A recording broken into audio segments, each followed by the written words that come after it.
Hi everybody, welcome to this timeline documentary.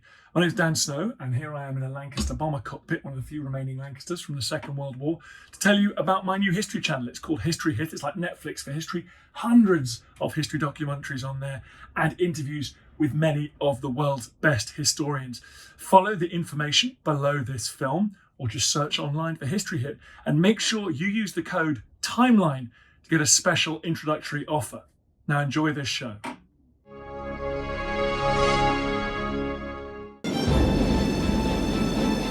An epic adventure in the New World. English settlers arrive desperate to establish a colony. Two worlds collide in Virginia. The Native American princess, Pocahontas, is entranced with one Englishman, but marries another. She rescues the colonists, who take her hostage. Her fate leads her all the way to the English royal court. Many see her as a symbol of peace between different cultures.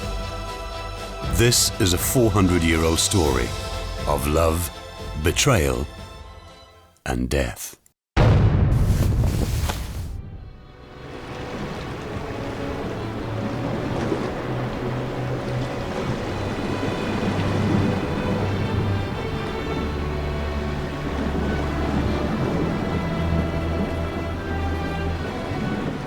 At the beginning of the 17th century, the Spanish Habsburgs ruled the world's oceans.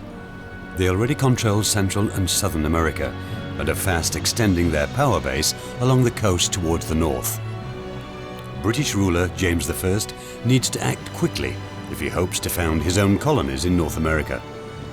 The Virginia Company have the royal contract to settle the New World. The colonists set out 4 months ago. After a detour through the Caribbean, they head for the coast of Virginia, named after the Virgin Queen, Elizabeth I. Land ho!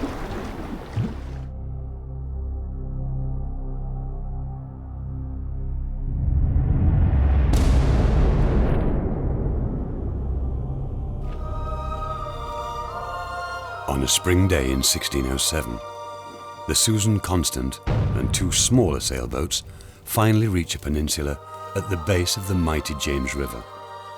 In search of a suitable place to settle, they travel 100 miles upriver through the Chesapeake Bay. They believe this sheltered peninsula would be the perfect place to establish a colony.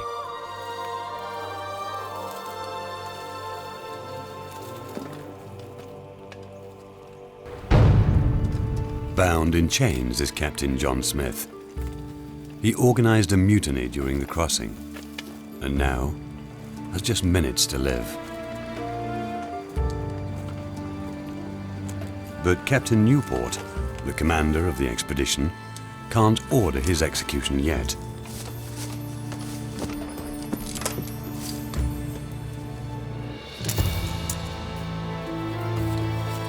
First, he must read aloud the official guidelines for the new colony, given to him by the Virginia Company.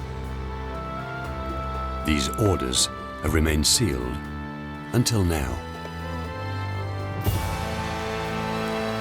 By the grace of God, we have survived our journey, and now we must follow the instructions of our King and the Virginia Company.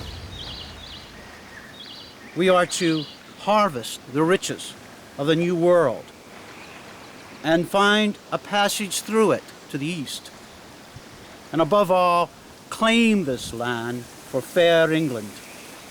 And here, among the counselors, is Captain John Smith. He must be set free and be in charge of our military here at Jamestown. So set him free, man. Years later, John Smith chronicled his wild life. Who was this adventurer and author, whose statue stands at the site of the original landing? Arrogant and disrespectful, tactless and brutal, bursting with strength and worldly experience, John Smith fashioned his image as the ideal colonist through his writings. But was the co-founder of America really an uncouth braggart? If we judge John Smith, by today's standards, he was culturally insensitive. If we judge him compared to his peers, he comes out pretty well. He was a rather remarkable person because he had extraordinary experiences long before he even came to Virginia. He was 27 in 1607, but he had adventures all across Eastern Europe.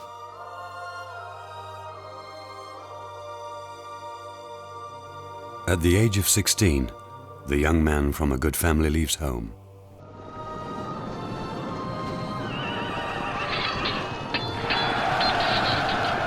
He is desperate for adventure and finds it, fighting as a mercenary against the Spaniards and the Turks.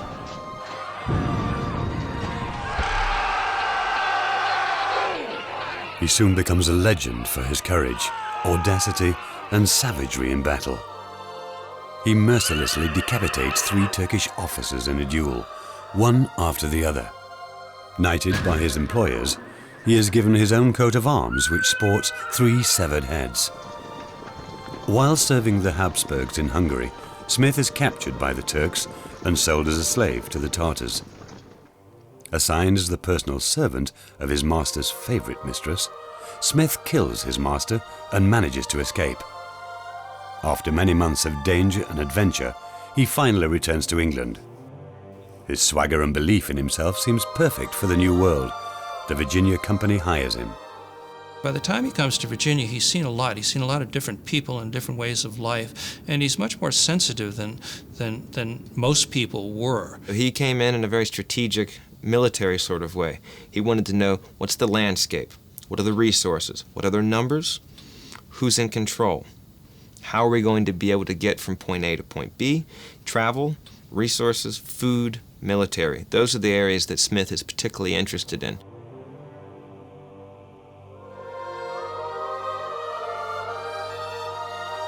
He was very brash and outspoken. He generally thought that he was the best man in any room. And in most cases he probably was, but he offended a lot of people in English society.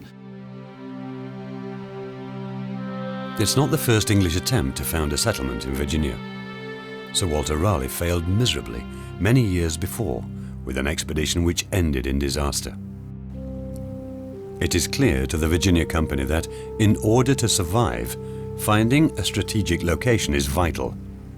Superior Spanish forces patrol the coastline. Building a fort upriver, out of sight and range of Spanish guns, may be the answer.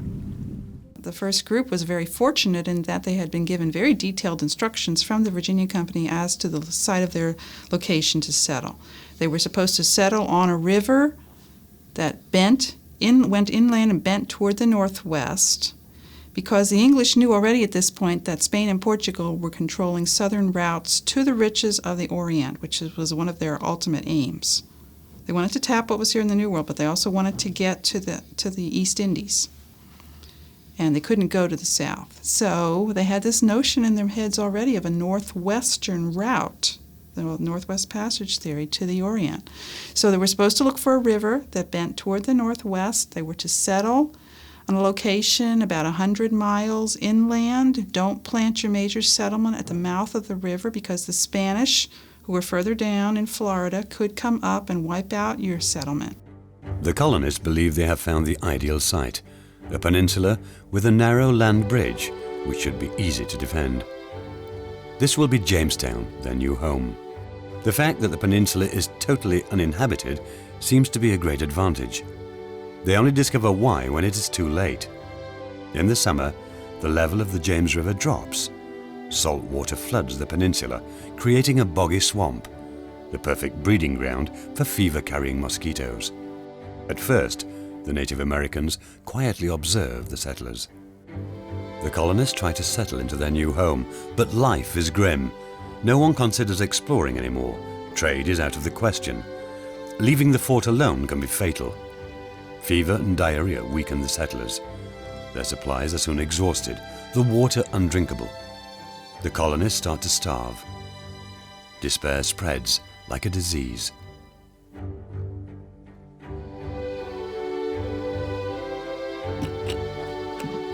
scientists today are able to build a detailed picture of the life of the men who, in the face of disaster, created the nucleus of the United States of America we know today.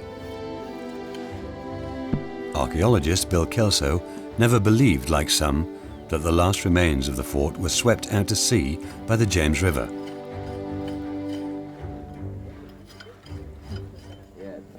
In 1994, he made a huge breakthrough. He unearthed Jamestown. Jamestown is coming out of this sort of earthen shroud, I say. It's been covered up, and places like Plymouth and New Amsterdam, which became New York, and they're major cities now. So you know, their history has been taken more seriously. Whereas Jamestown, by the time you get to the 20th century, is pretty much just a quiet little park. You know, it's not a thriving city. But underneath the ground, we can show that it was a major city. You actually have to go to the place, and you'll experience, you know, that you'll get a whole different perspective on the beginning of what it turns out to be the British Empire. This is the first colony of the English out of the British Isles. It's number one. I think it starts here, that whole idea of, you know, life, liberty, pursuit of happiness. You know, I mean, it's certainly that comes in with the British at that time.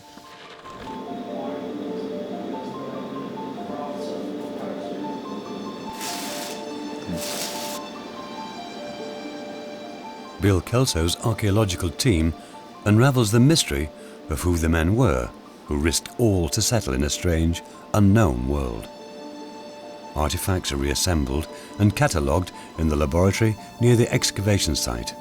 Everyday items, weapons and tools, bones are carefully analysed. The team discovers objects from all corners of the world: Spanish olive pots, Italian daggers, German clay jugs, Turkish jewellery, even Chinese porcelain. The settlers were not just simple farmers and craftsmen. Some were gentlemen, officers and aristocrats used to a life of luxury. There were a number of gentlemen, and in the past they've been blamed for the colony almost not surviving. You know, we always hear about the lazy gentlemen. But the thing was that many of them had just come from the wars in the Low Countries where they were fighting the Spanish. They were well-trained military individuals. So they came with their equipment, and their job was to protect the craftsmen, the specialists, while they went about their jobs of making money. So they signed on not with the idea that they would actually have to do the work. I mean, as it turned out, they did, because so many people died and they were short-handed. So there was a lot of grumbling. But yes, we had many second and third sons from the highest rungs of society. And we see indications of that in signet rings and heraldry that are personal items that are showing up here. They were to not to spend their time in agriculture to feed themselves. That was not the kind of settlement this was going to be. They didn't have women. They came as a group of men to try to exploit the resources, to make money. They were mostly young men aged between 20 and 30. Some were even younger. Based on bones they discover, the archaeologists can determine exactly what the settlers looked like. Comparisons with the DNA of the settlers' descendants even mean the identities of some of the skeletons can be revealed. Bartholomew Gosnold was one of the colony's leaders. He died just 4 months after his arrival. Death is rife in the colony. After less than 5 months, only a third of the settlers are still left alive. The survivors are weakened by hunger, diarrhea and fever, and worn down by constant Native American attacks.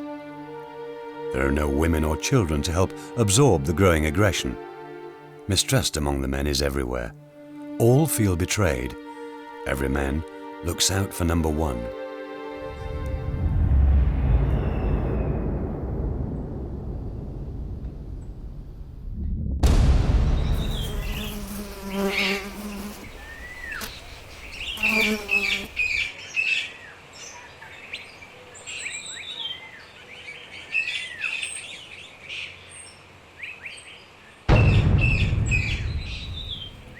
At the beginning of December, life in the colony hits rock bottom. John Smith decides to leave the protection of the fort with some soldiers to seek contact with the Native Americans. He hopes to trade copper jewelry for food. But if needs be, he plans to take the supplies by force.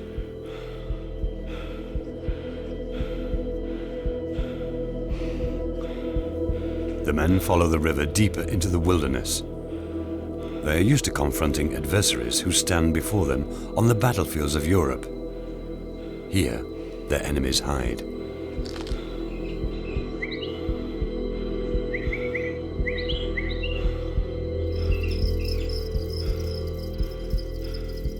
The slightest noise terrifies the young soldiers.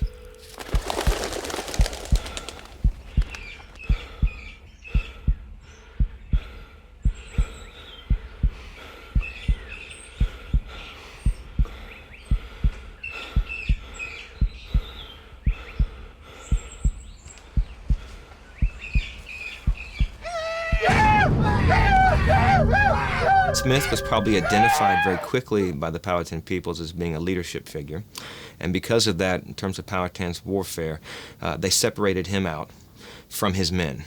And this was partly because of his position with the English, but partly because they also wanted to devise what information Smith had. What was his plan? What were the English up to? Why were they in Virginia? Why were they in this territory? So the priests were brought in at different points to conjure over Smith and to devise, to divine what type of plans the English had, whether their intentions were harmful, whether their intentions were for peace, whether they were indeed just here for a short period of time and then moving on, whether they were expected to be trading partners. What exactly was it that John Smith and his Englishmen were up to?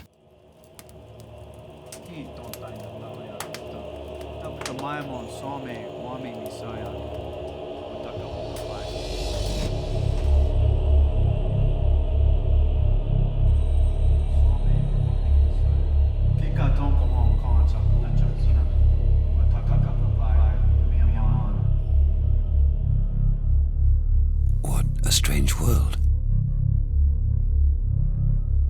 What will they do to me?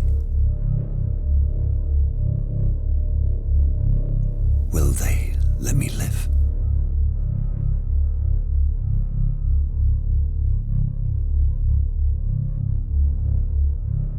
During the next weeks, Smith is taken on a tour from village to village. He proves to be a great curiosity. In each village I expected to be executed, but they treated me with great kindness. Another reason why they took him around to the other and showed him off to other villages in the Powhatan Nation was to show the average Powhatan person that Captain John Smith wasn't as powerful as they might have thought that he was. Look, we captured him. We can contain him. He's not as powerful as you thought he was. Finally, he arrives at the village of Werowocomoco, the central power base of Powhatan, the chief of the chiefs.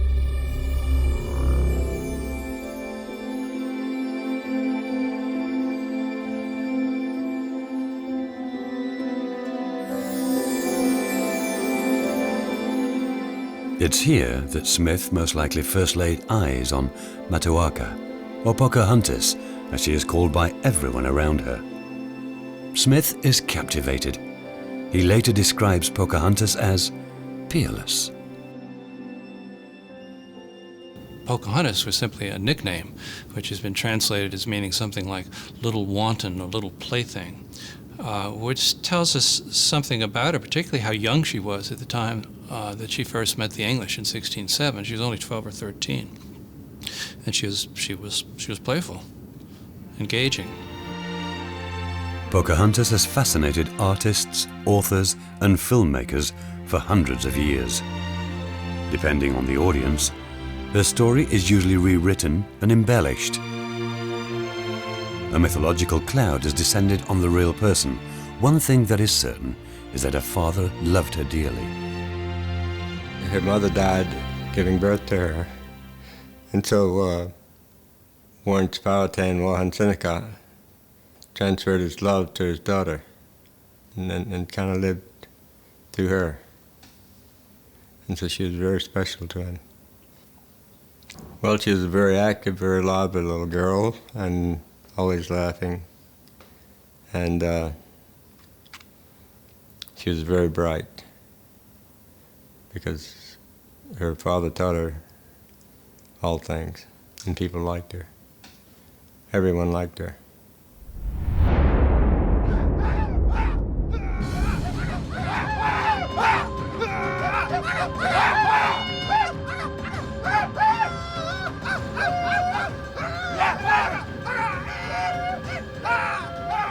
This is the moment John Smith has dreaded. He has learnt a few words of Powhatan language, Algonquin, but he doesn't understand what is happening. Blood-curdling cries, razor-sharp tomahawks. Is this the end? John Smith has stared death in the face many times, but this is different. He has no idea what is happening around him. His blood runs cold.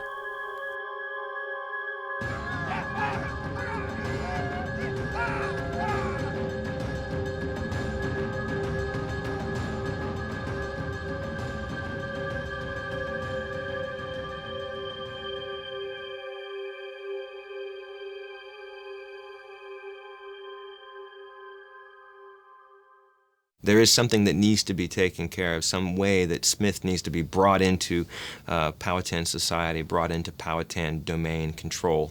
So they sense that there is an element of danger if Smith is left out of control. So, but they don't seem to sense that that is something that can't be dealt with, something that can't be resolved. And so part of what their solution to that probably is to incorporate him into the kinship structure, into the social structure, into the political structure, and in so doing, because of his leadership position as the head of the English, in that way they're bringing the English into that same manner, and bringing them into that same type of manifold or manifest or same type of organization in some way.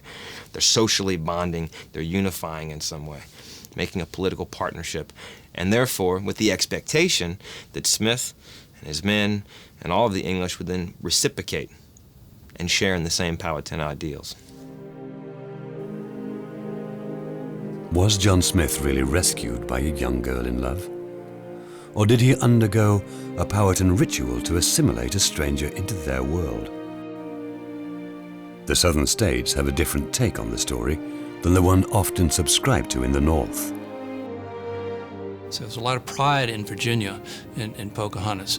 One of the great murals in the U.S. Capitol was given to a Virginia painter, and of course he painted a Pocahontas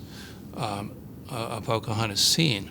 There are some letters written beginning in 1862 between two northern historians, Charles Dean and Henry Adams, saying that if you really want to hurt the Virginians, just attack this Pocahontas John Smith story. If you want to throw a rock, that's gonna cause more problems than anything, and so they did. And it's really from that point on that people have questioned whether or not Pocahontas really did rescue John Smith. That had been accepted pretty much as the truth for several hundred years till that point. Whether this really is a tale of romance between a Native American princess and an English soldier is still disputed today. Many consider such a notion mere folklore. The facts speak both for and against a love story. We do know that after this point, there is a relationship between Pocahontas and John Smith, so something happens. And maybe the question, maybe it's a moot point, because we know that 13 months later, Pocahontas rescues John Smith a second time when he's at Werowocomoco trying to steal corn from Powhatan, and Powhatan's had enough and decides to kill him, and Pocahontas comes in the middle of the night and warns him that her father wants to kill him. That's well documented. No one's ever contested that story. It is also undeniable that after this event, John Smith enjoys a special status among the Powhatan people. He becomes a Wirrawonce, an adopted son of the chief, and is considered a respected leader. Smith spends many hours with Pocahontas. Each learns the other's language. Both are hungry to discover all they can about their different worlds.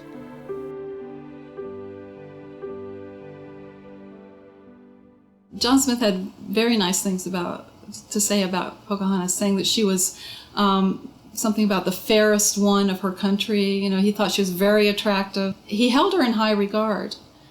And whether it was all sort of a friendship and a younger girl's crush on an older man, who knows? But I think there is an emotion there, especially you can see it on her side. He's kind of blustery. He wouldn't admit to anything like that, I don't think, quite.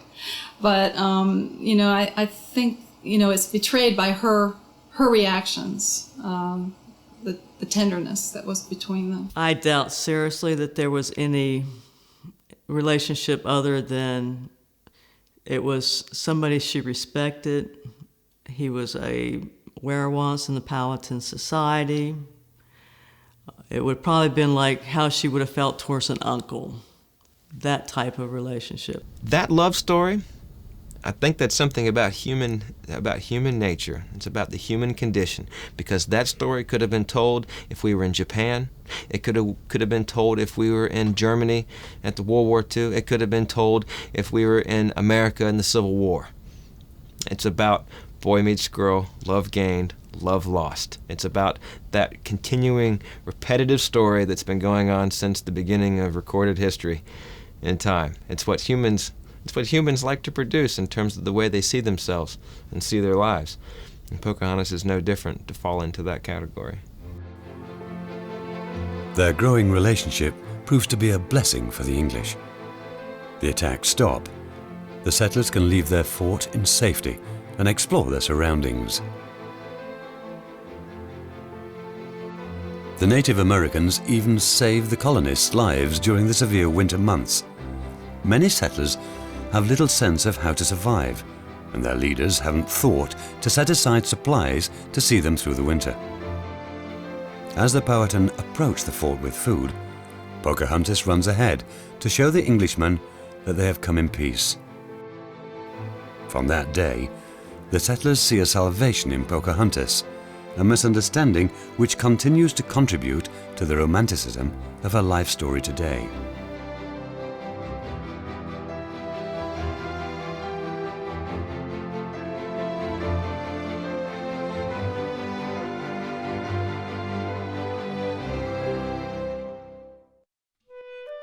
Having survived their first winter, the colony flourishes.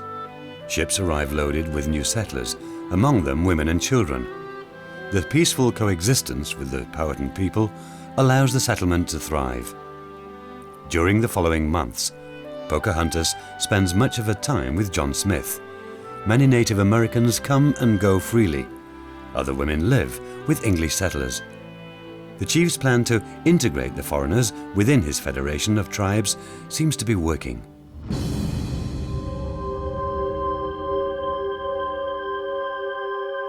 John Smith and Pocahontas' time together comes to a sudden end. Smith is hurt in an explosion and returns to England for treatment.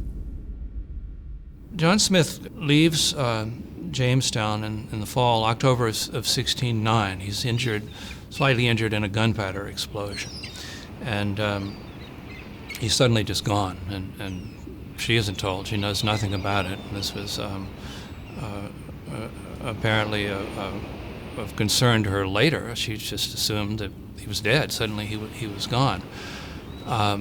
And relations between the colony and the Indians deteriorate greatly at that point, because this back and forth between Pocahontas and John Smith can't continue.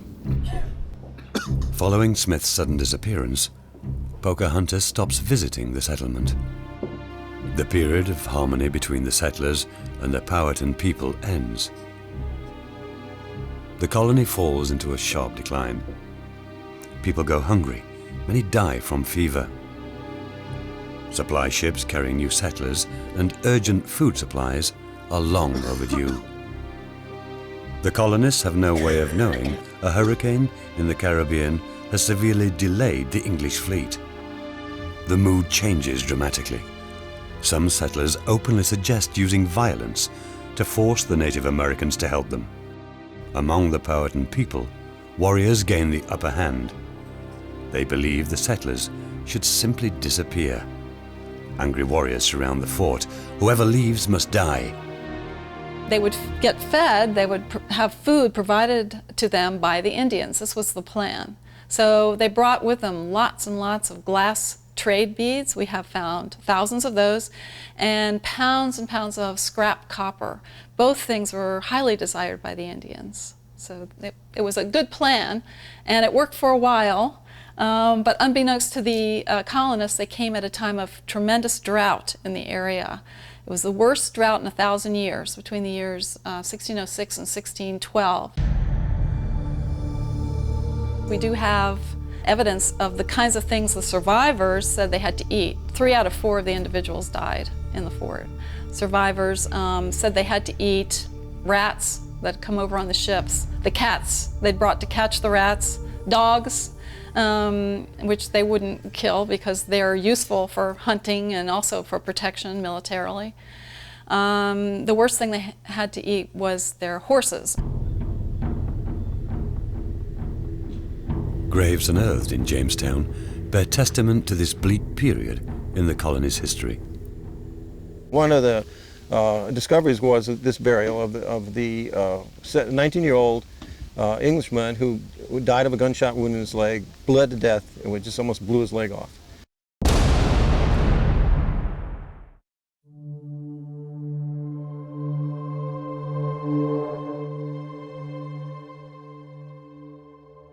So you got all kinds of ways of dying here. You can starve to death.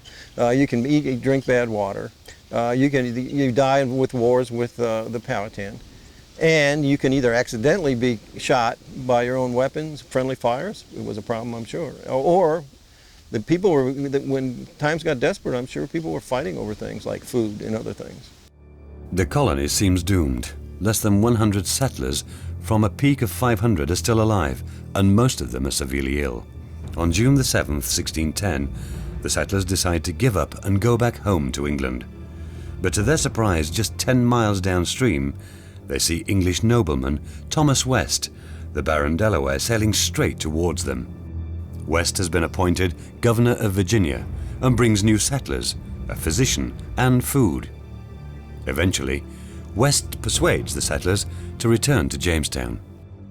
The English had been very aggressive towards the Powhatan Indians for food. The Powhatans were less willing to trade because all of them were in the midst of a horrible drought, so there was not that much food, and the Powhatans were not willing to trade. The English were taking their food from them, setting up a bad situation. A bitter war ensues. Soldiers murder indiscriminately, burning everything to the ground. When the Powhatan warriors get hold of a settler, they take bloody revenge. The English, in retaliation, had went and, picked back at the Powhatans. During this period of warfare of about 4 years or so, the Powhatans stole tools, weapons, took English prisoners. There was a lot of that on both sides, but the English were angered to the point of wanting to get at least their prisoners back. To the English, taking the chief's favorite daughter hostage seems to be the perfect form of blackmail. Pocahontas is lured from her home by the Potomac River onto a ship and abducted. Pocahontas, now a wife and mother, suffers a period of loneliness and despair.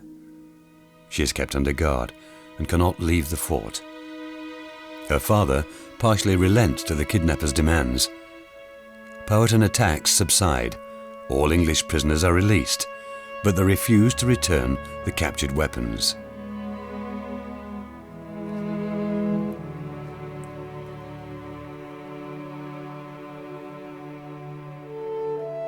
Being separated from her child must have been terrible for Pocahontas. However, the situation was not new to her. During the continuous wars, it was customary for Native Americans to integrate captured women into their communities. Assuming a new identity was a matter of survival for these women.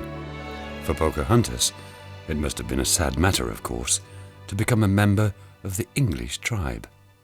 Well, part of the whole mission, it was part of the package of the English colonists, was to Christianize the native people of this land. However, they didn't go out and try to do that on a mass scale. They got the idea of, let's Christianize Pocahontas. We've got her in captivity. So let's convert her to Christianity. And then maybe the other Powhatan people will follow suit. Pocahontas spends much of her captivity in the home of a preacher. He teaches her the Bible and finally baptizes her with a new name, Rebecca. Her baptism is transformed repeatedly over the years into a symbol of cultural bridge building by white Americans.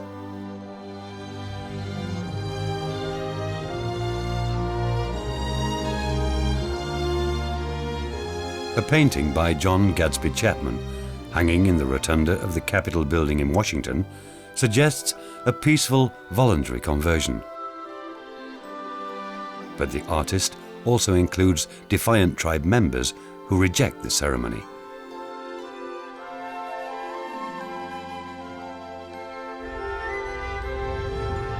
While in the preacher's house, Pocahontas meets another settler who will have a profound effect on her life, John Rolfe. The combination of Rolfe's entrepreneurial spirit and the tobacco plant has a dramatic effect on the colony.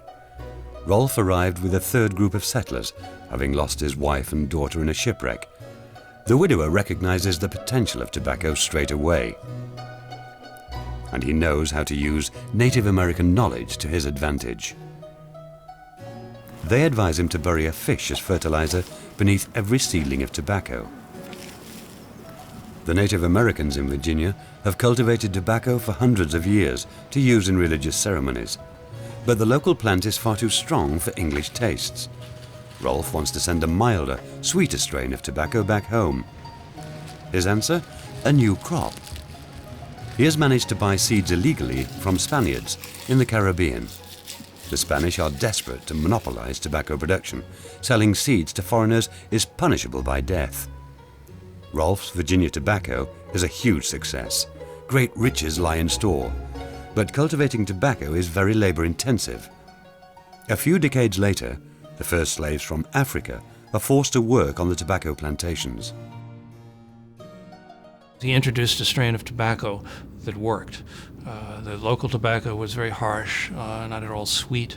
The Spanish had a virtual monopoly on the tobacco trade. He was able somehow, which is not easy to do, to get some seeds of the good tobacco, we think from Trinidad, somewhere in the Caribbean, and brought that back to Virginia, and produced a crop. This tobacco had nicotine in it, which was part of the reason it's sold so well in London. Everyone was addicted to it that smoked it, and that changed the economy of Virginia. Tobacco quickly exhausts the soil, so there is a constant demand for new farmland, but clearing it proves too much work for the settlers. So instead, they take the land from the Native Americans. Tobacco became a cash crop. It turned out that against the advice of the natives, the colonists turned every tillable piece of soil into tobacco production, and even the streets were planted with tobacco at the expense of planting the staples that they would need to survive. And it turned out that the natives provided food to the settlers when they had the wherewithal to plant the crops, but instead they planted tobacco. So in one sense, teaching the settlers how to cure tobacco, how to raise it, was their very undoing, because it became such a cash crop. It began to generate income for the Virginia Company and other investors. So that says, that kind of was the nail that was driven that said, we're here to stay. And the settlers, I must say, have been here ever since.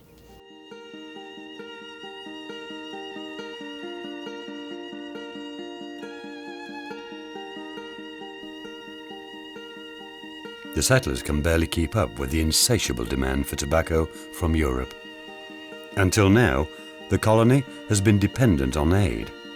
The economic success tobacco brings gives them strength and independence. Anyone can plant tobacco.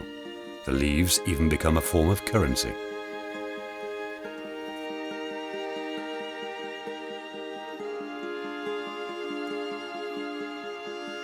John Rolfe becomes a respected figure, and the widower falls in love again with Pocahontas. Was she in love too? Perhaps. Among the Native Americans, marriage between enemy tribes was a tried and tested method of establishing peace. The evidence of her entire life suggests that she was very interested in bringing about harmony between the people, the two cultures, and so it is possible that one reason she decided to become essentially an English woman was that would bring peace, and indeed it did bring peace. Pocahontas' father consents to her marriage and sends a delegation of dignitaries to the ceremony. But will the union of an English businessman and a Powhatan princess bring peace? Pocahontas and John Rolfe were married, and within a year or so they had a son. And Thomas Dale, who was the lieutenant governor in charge in the colony at the time, decided that a good strategy would be to take the Rolfe family to England, show people in England what could be done with a Virginia Indian in the way of civilizing and converting her, and thus perhaps gaining more folks who were willing to invest in this venture. That was what it was all about. The Virginia Company constantly struggled getting people to invest in the colony. On her arrival in England, Pocahontas becomes a great celebrity. Her grace, poise, and entourage gain her entrance into high society. Lords and ladies of the court are desperate for her company. When Pocahontas meets King James by chance at a masquerade, he is so unremarkable she doesn't realize who he is. For his part, the king treats her like a member of the high nobility. But he disapproves of the marriage of a princess with the untitled Rolfe. Is the commoner pursuing a political goal with the marriage? Is he plotting high treason? Rolfe writes to the king to assure him neither he, his wife, nor his descendants entertain any aspirations to take the throne of Virginia. Pocahontas has a wealth of new experiences in England. She is overwhelmed. But the English courtiers are not unanimous in their welcome. Some make crystal clear their self-perceived cultural superiority. Does Pocahontas sense what that means for her people? The only contemporary painting from the period shows a serious young woman wearing a fine English dress, staring the viewer proudly in the eye.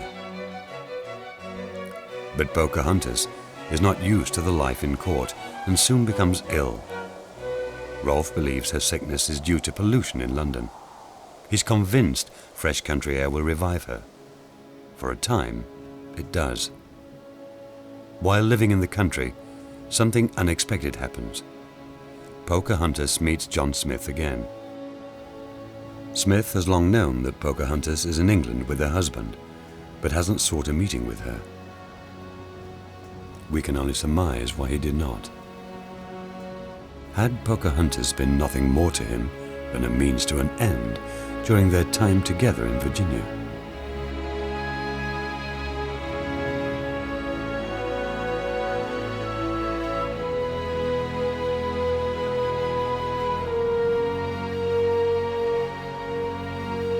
My Lady Rebecca. Pocahontas is deeply disappointed in him. Had her father not saved his life? Adopted him as a son? Did her people not share their food with the English during their first bitter winter? Hadn't they taught each other their languages and cultures? Hadn't they trusted each other? He was to be her older brother. and he had a responsibility to her. It's about reciprocity. Smith was brought into the lineage from Pocahontas' perspective. He had responsibilities as an older brother, and he didn't fulfill them.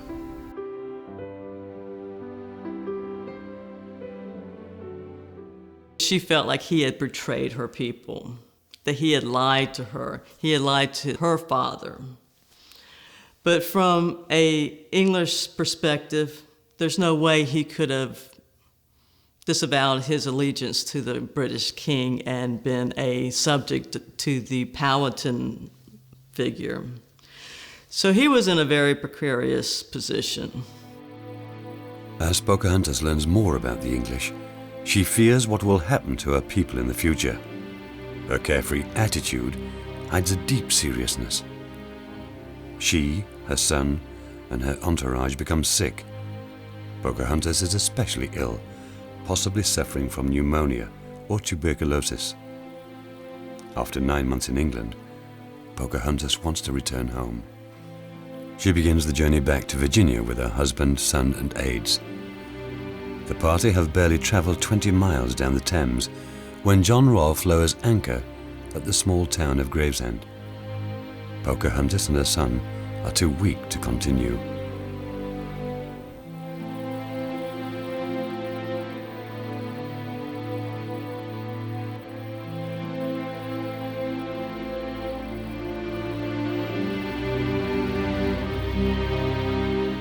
John Rolfe must fear the worst.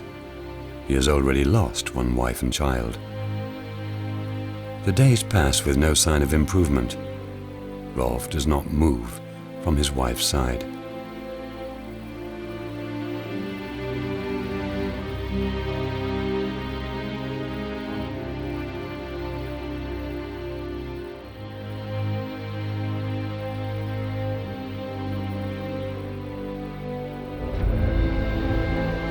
Pocahontas dies in Gravesend on March the 21st, 1617, in her husband's arms.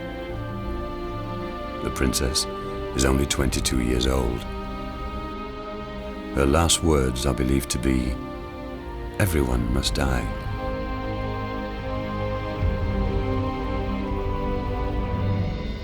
Her son survives and goes on to have children of his own, and found a plantation dynasty in Virginia.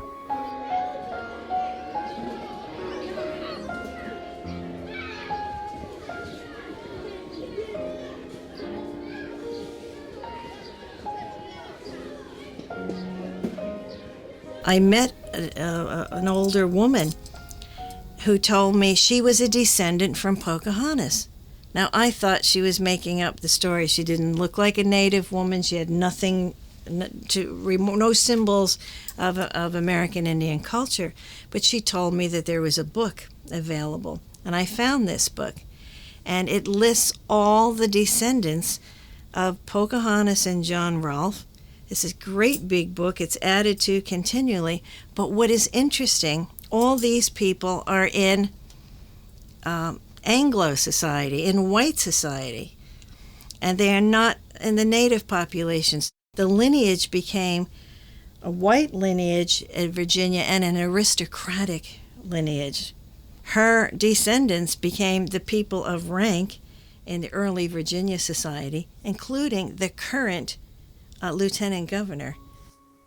400 years later, only a few descendants survive the once mighty federation of tribes led by Powhatan, Pocahontas' father. They live on in small reservations, like the Mattapony Indians. I think it may be one of the underlying reasons why this story stays with us, why it resonates with us, why it appears to be on one level a love story, but at its core, it's about the creation of new people, about bringing old and new together. It's about hope, even where I think colonialism has such a bad history, a horrible history, and that in reality it's about the destruction of one society by another, the destruction of native societies. The fact that we hold this one story out, it almost saves the rest of us from the ugliness of the colonial history. The people living in the reservation feel like direct descendants, even if their family tree is not in any books. There, Pocahontas has not been idolized or glorified.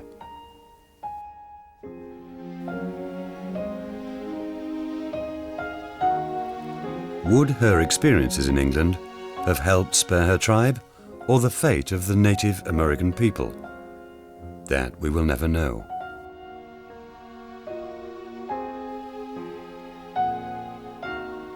The Europeans came to North America with a military superiority and a determination to bring everything under their control. They simply took what they wanted.